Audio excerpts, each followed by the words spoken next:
अस्सलाम वालेकुम नाज़रीन, असां हींअर मौजूदु आहियूं इंतिहाई मोतबर वॾे नाले वारे गायक उस्ताद बरकत फ़क़ीर जे घर। ऐं असां अॼु बरकत फ़क़ीर सां संदुसि इन फ़न जे मुतालिक़ ॻाल्हि ॿोल कंदासीं। बरकत फ़क़ीर जो तालुक़ सिंध जे लोक फ़नकारा माई भागी जे घराणे सां आहे। माई भागी जो बरकत पोटो आहे ऐं माई भागी जे पुटु कमाल कालू फ़क़ीर जो फ़र्ज़ंद आहे। असां अॼु बरकत सां जेका ॻाल्हि ॿोल कंदासीं उहो सॼो इन पूरे घराणे जी राग ऐं उन सां जेको फोक विज़डम असांजो जुड़ियल आहे।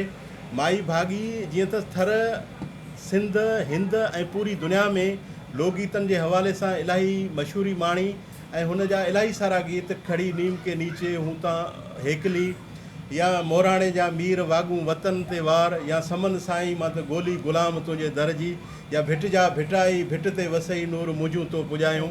ही उन जा गीत उहे मशहूरु गीत आहिनि जेके हिन वक़्तु बि दुनिया में इलाही सारो ॿुधा वञनि था। असां मौजूदु आहियूं बरकत फ़क़ीर सां ऐं ॻाल्हि ॿोल था कयूं। बरकत फ़क़ीर अस्सलाम वालेकुम। बाबा साईं वालेकुम सर, छा हाल आहे? ख़ुशि आहियो? ठीकु आहियो? मज़े में? बाबा साईं दुआऊं अल्लाह नबी जो करम। बरकत साईं अल्हम्दुलिल्लाह फर्स्ट क्लास। बरकत साईं, हाणे माना अॼु पाण थोरो तव्हांजे ही जेको फ़न जो सफ़रु आहे उन सफ़र ते पाण ॻाल्हाईंदासीं। त हीउ सॼो तव्हांजे हिकिड़ो ज़ाहिर आहे तव्हांजी जेका ॾाॾी हुई माई भागी, उन जे हवाले सां बि तव्हांखे विरसे में राग जो अचणु ऐं मिलणु इहो हिकिड़ो फितरी अमल हूंदो आहे। पर तव्हां इन सॼे पासे ॾांहुं कीअं अट्रैक्ट थियो? उन जा बुनियादी कारण कहिड़ा हुआ? सर बिस्मिल्लाह, वॾी नवाज़िश आवाज़ साहब, लख कुर्ब तव्हांजा ऐं जेके ॿुधंदड़ आहिनि, जेके ॾिसंदड़ आहिनि, उन्हनि सभिनी खे सलाम या अली मदद मौला सभिनी खे सलाम इंशा अल्लाह आबाद रखे। ऐं रहियो तालुक जो, सो सर म्यूज़िक पाण हिकिड़ो इश्क़ आहे ऐं पाण हिकिड़ो वॾो मज़ो आहे म्यूज़िक जो, मौसीक़ी जो। ऐं मूं जॾहिं अखि खोली त मूंखे घर में राग ई ॿुधण में आयो। मुंहिंजे वालिद साहिबु ऐं मुंहिंजी ॾाॾी माई भागी, मुंहिंजी ॾाॾी जो जेको वालिद साहिबु हो उहो बि वॾो गायक हो ऐं सारंगी नवाज़ हो। पर हिकिड़ो सिलसिलो ख़ानदानी, जीअं तव्हां चयो त हिकिड़ी का शइ विरासत में माण्हू खे मिलंदी आहे, पर वॾा ख़ुशनसीब उहे माण्हू आहिनि जेके उन वरसे खे वरी संभालनि ऐं उहा वरी उन्हनि में कन्वर्ट थिए। सो मूं ते त हिकिड़ो त इहो अलाह जो करम थियो जो उहा शइ कन्वर्ट थी हेॾे मूंॾे। सो बाक़ी मुंहिंजा ॿिया भाइर बि हुआ, मुंहिंजे चाचे जा पुट बि हुया, पर ॾाॾी जो रुझान जेको हो, सो प्यारु हिन जो जेको हो सो मूंॾे हो, घणो प्यारु कंदी हुई मूंसां। मुंहिंजो बचपन हूंदो हो, पंहिंजनि प्रोग्रामनि में वठी वेंदी हुई। उते जेके प्रोग्राम थींदा हुआ उन्हनि में मूंखे हिकिड़े ॿ प्रोग्राम में मूंखे यादि आहे त उन हिकिड़े में ॻाल्हाए पियो जंहिंमें मुस्तफ़ा कुरैशी साहिबु हो, मीर प्रकाश में हिकिड़ो शो थियो हो जंहिंमें अॻे कमिश्नर हूंदा हुआ ज़िले लेवल ते। कमिश्नर साहिबु हिकिड़ो प्रोग्राम करायो, हुन में मुस्तफ़ा कुरैशी साहिबु हो। उते ॾाढी मूंखे हिकिड़ो कलाम ॻाल्हायो। उते ॻाल्हायूं त वरी फरमाइश थी वियो हिन खां अञा ॿियो ॻाल्हाए, तॾहिं आवाज़ मुंहिंजा सन्हा हूंदा, बचपन आहे ॾाढी नंढे। तव्हांजी उमिरि घणी हूंदी?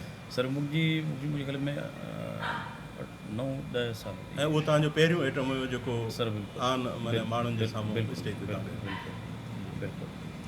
पोइ बसि इहो आस्ते आस्ते बसि इहो इश्क में जेको आहे सा उहा मोहबत सां जेका आहे सा उहा वधंदी वई ऐं उहा जुनून इख़्तियार करे वई। ॾिसी त जो हाणे जंहिं पोज़ीशन में आहियूं, तव्हांजे अॻियां आहियूं। अच्छा बरकत साईं, माना तव्हां जंहिं ज़ाहिर जंहिं अंदाज़ खे तव्हां वठी अॻिते हलिया आहियो, तव्हां कीअं था सम्झो त सिंध में या सिंध खां ॿाहिरि इन अंदाज़ खे केतिरी महानता या मञता मिली आहे तव्हांजे नज़र में? सर मुंहिंजे ख़्याल में जेके माण्हू परफेक्ट थोरो घणो ॻाइनि था या थोरो घणो रियलिटी जेकॾहिं आहे उनमें, उनजी गायकी में जेकॾहिं थोरी घणी ख़ूबसूरती आहे, मिठास आहे, मेलोडी जेका माण्हू हूंदी आहे, त उहो माण्हू ॿुधनि था। माण्हू जेके ईअं त कोन्हे था सभु त ईअं बि कोन्हे न, अञा बि के आहिनि। कल्ह जेको कापड़ी साईं लतीफ़ साईं चयो त अञा बि आहिनि, पर कुझु माण्हू न, पर आउं चवां थो बल्कि घणा जेके म्यूज़िक माइंड जेके माण्हू आहिनि, जेके म्यूज़िक खे सम्झनि था, जेको सुर खे सम्झनि था, जेके गले जो अचणु वञण खे सम्झनि था। ऐं असां वटि अल्हम्दुलिल्लाह सिंध में खोड़ सारा माण्हू आहिनि। हालांकि सिंध त असांजी हुई सूफ़ियनि जी धरती आहे, त राग बेराग खे त ॿुधण सम्झण वारा माण्हू हूअं ई घणा। पर हिकिड़ी जेका जेको सुर जो अचणु वञणु ऐं सुर खे महसूसु करणु जेको आहे न, इहा वरी कंहिं कंहिं माण्हू खे नसीबु थींदी आहे। सो उहे माण्हू असां वटि सिंध में आहिनि सर, उहे माण्हू सम्झंदा। ऐं आउं पंहिंजे हिसे जो कमु कयां पियो ऐं मुतमिन आहियां त आउं जेको कुझु कयां पियो ऐं सुठो पियो कयां ऐं अलाह कंदो हिन जो नतीजो सुठो ई निकिरंदो, उमेद इहा ई आहे। अच्छा, इन सॼे जेको जीअं तव्हां माना तव्हांजो इलाही सारो अरसो इन राग, भला इन लाइ तव्हां प्रॉपर का सिखिया वरिती या तव्हांजो जेको हिकिड़ो सिलसिलो आहे उनखे तव्हां कंटिन्यू कयो ऐं पंहिंजे अंदाज़ खे तव्हां अॻिते खणी आहियो, या हिन जी बाक़ाइदा का कंहिं उस्ताद गवैये खां कंहिं रागी खां तव्हां इन जी न न न न गवैये ॿई खां असां सिखिया कोन, हीउ कमु तमामु गर्व आहे। ऐं गवैया त पाण वटि सिंध में रहिया ई कोन, उस्ताद गुलज़ार अली ख़ान वीचारो सफ़ा दरवेश सिफ़्त माण्हू हो, ऐं ॿियो उस्ताद फतेड़ी ख़ान आहे पाण वटि हैदराबाद में ज़बरदस्त, पर हू अञा मथवरी लेवल आहे, असां इन खे नथा पहुची सघूं। बाक़ी सर हू उस्ताद सलामत अली ख़ान बि चवंदो आपके बड़े जो उस्ताद हैं वो आपके ख़ान हैं। सो तव्हां ॿुधो, कोशिशि कयो, हुनखे प्रैक्टिकल करण जी कोशिशि कयो। सो मुंहिंजो आइडियल उस्ताद जेको मूं साईं पंहिंजा उस्ताद आइडियल ॿ रखिया, हिकिड़ो उस्ताद मोहम्मद जुमन रखियोसीं, ॿियो मैद साहब। सो इहे इन्हनि ॿिन्ही खे मूं तमामु घणो ॿुधो ऐं मूंखे पसंदि बि इहे आहिनि जेंट्स में। ऐं पोइ हारमोनियम मुंहिंजे वालिद साहब मूंखे सेखारियो, उन खां पोइ रागनियूं जेके 4-5 जेके ॿ टे अचनि थियूं उहो मुंहिंजे वालिद साहब मुंहिंजे महिरबानी कयूं, उनजी वॾी रहनुमाई आहे।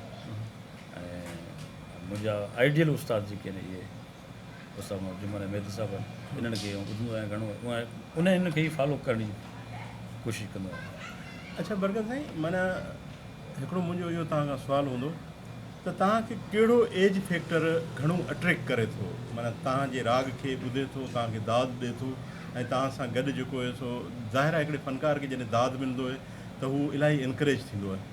त तव्हां माना असांजे जेको एज फैक्टर आहे उहो कहिड़ो ज़्यादातर तव्हांखे ॿुधंदो आहे ऐं ॿुधंदे मज़ो वठंदो आहे? असां वटि आउं इहो ई चवंदुसि त जेको बि बाशऊर म्यूज़िक माइंड जेको माण्हू आहे उहो माण्हू असां सां प्यारु करे थो, असीं बि उन सां कयूं था। उहो नौजवान हुजे, पोड़ो हुजे, नंढो हुजे, वॾो हुजे, उहो नंढे वॾे ते कोन हूंदी आहे। हीअ माण्हू जी जेका आहे सा बसि हिते सुर हुअणु खपे, पोइ उहो नंढे में बि थी सघे थो, वॾे में बि थी सघे थो। ऐं मूंसां तक़रीबन मूंसां घणो प्यारु जेके वॾी एज वारा माण्हू आहिनि उहे मूंसां प्यारु घणो था कनि। अच्छा बरकत साईं, माना असां हीअ तव्हांजो सॼो यूट्यूब ते ज़ाहिर आहे असांजे चैनल ते तव्हां ईंदव त असांजे जेके ॾिसंदड़ आहिनि या जेके असांजे चैनल खे पसंदि कनि था, उन्हनि जा व्यूअर्स आहिनि, उन्हनि जे लाइ तव्हांजो छा पैगाम हूंदो? सर उन्हनि जे लाइ पैगाम इहो त कुल्फ़त कठी करण खां मोहबत रती चङी आहे, कुल्फ़त कठी करण खां मोहबत रती चङी आहे, कूड़े किसे खणण खां हिकु सिट सची चङी आहे, खारियूं खटियूं न खोलियो, ॿोलियूं मिठियूं खे ॿोलियो, रसवल रखी चङी आहे, माखी चखी चङी आहे, दोस्ती जे सिलसिले में मोहबत जे मामले में ॻणती कबीत न आहे पर जे कबीत चङी आहे, कुल्फ़त कठी करण खां मोहबत रती चङी आहे। इन खां सवाइ मोहबत खां सवाइ ॿी का शइ आहे कोन। जेतिरो बि थी सघे जेको तव्हां सां नफ़रत करे, जेको तव्हां खां दूरी इख़्तियार करे, तव्हां कोशिशि उहा कयो त हुन सां मोहबत, हुन सां भाकुर पाइण जी कोशिशि कयो, हुनखे राज़ी करण जी कोशिशि कयो, छो त इंसान राज़ी माना अलाह राज़ी।